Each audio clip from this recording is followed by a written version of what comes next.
Well, President Trump appears to be ready for a potential summit with North Korea. The president tweeted about it after Kim Jong Un met with Chinese President Xi Jinping this week. Mr. Trump says he's looking forward to meeting the North Korean leader. Here's Margaret Brennan. We're going to be cautiously optimistic. The White House today said it was getting closer to a face-to-face meeting between President Trump and North Korean dictator Kim Jong Un. And we want to make sure that it's done as soon as we can, but we also want to make sure it's done properly, and we're working towards that goal. The renewed optimism came after Kim Jong Un made a secret visit to Beijing to meet with China's President Xi Jinping. It was his first trip outside North Korea since coming to power nearly 7 years ago.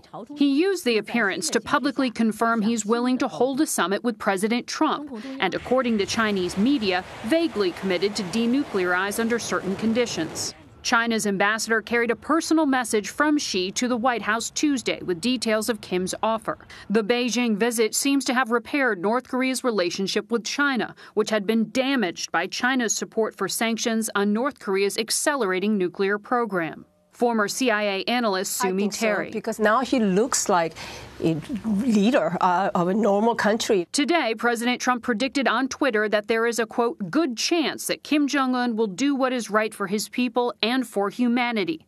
Look forward to our meeting. But there are already signs that North Korea may not be acting in good faith. These satellite images appear to show a new reactor, possibly for developing plutonium, coming online. Well, Kim Jong Un could say to himself, you know, I've already established, I am already a nuclear power. I already have 60 nuclear warheads. I'm 95% done with the nuclear program. So I'm in a position of strength coming into this negotiation. While North Korea pledged to hold off on tests, it continues to develop its nuclear program. China has now pushed aside U.S. ally South Korea, which had been shepherding the diplomacy. And in the meantime, U.S. intelligence, led by CIA Director Mike Pompeo, is laying the groundwork for that landmark summit. DeMarco? Margaret, a couple of questions for you. What signal was Kim Jong Un trying to send with this meeting?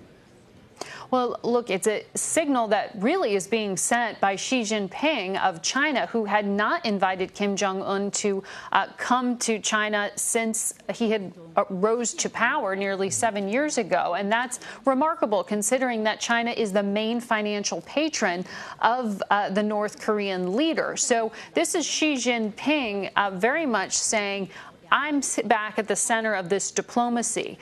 Remember that China had kind of been pushed aside a little bit by U.S. ally South Korea, which was the country that had met with Kim Jong Un most recently and had gone to Washington and offered President Trump this invitation.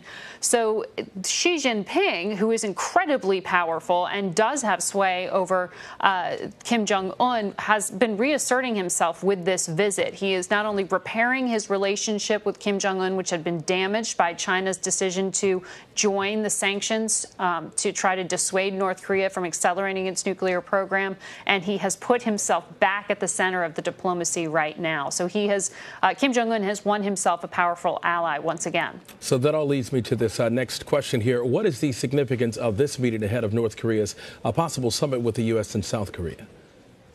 Well, this puts China right back in the middle of it. And this is a meeting that Kim Jong Un really had to take, many analysts say, because this had to happen before Kim Jong Un sat down with the president of South Korea. Remember, they're scheduled to meet in April at that border between North and South.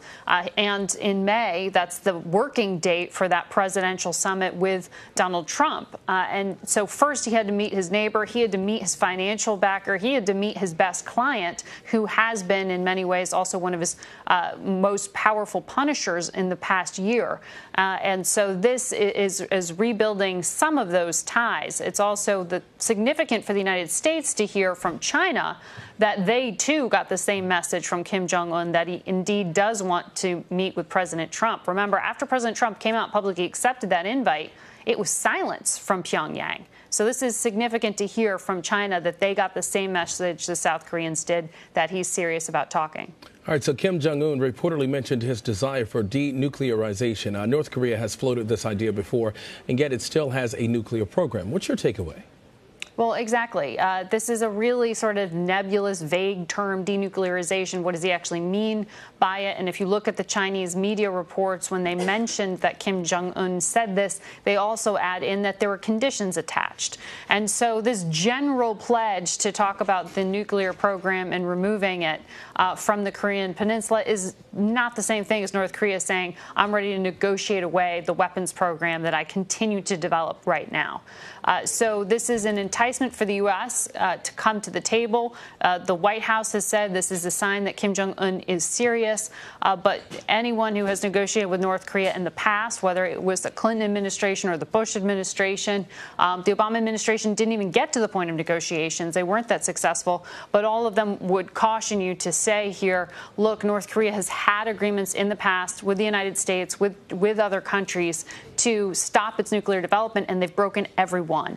So why is it different this time, particularly if North Korea is farther along with its program than they ever have been in the past? So there's a lot of skeptics that things will be different this time, but President Trump seems to think that when he's in the room, it will be a different matter. A lot of skepticism across the board there. The president's pick for National Security Advisor John Bolton has called diplomacy with North Korea, quote, a waste of time. How will he impact the proposed talks with North Korea? Well, he certainly, his presence sends a powerful signal that another very well-known hawk is by the president's side and has his ear. So there's a consequence if this diplomacy fails. So what you had heard from the Trump administration is that they don't want diplomacy without cost. In other words, North Korea can't just buy time by agreeing to sit down at a table and have a conversation. And John Bolton is sort of upping the ante because of his well-known views, which is that don't sit down at this table unless you're serious to have there be a second, third, fourth, fifth round to actually talk about what you're going to do. It was significant that President Trump was on Twitter this morning saying the sanctions are staying in place. We're not lifting them until we see something more. And so that's really the question, is what is the U.S. actually willing to offer here? John Bolton has been on record saying the pressure campaign is going to stick, and so has President Trump. So having another hawk at the table maybe raises the consequences for North Korea if these talks don't go well in May. All right, Margaret Brennan in Washington. Margaret, thank you.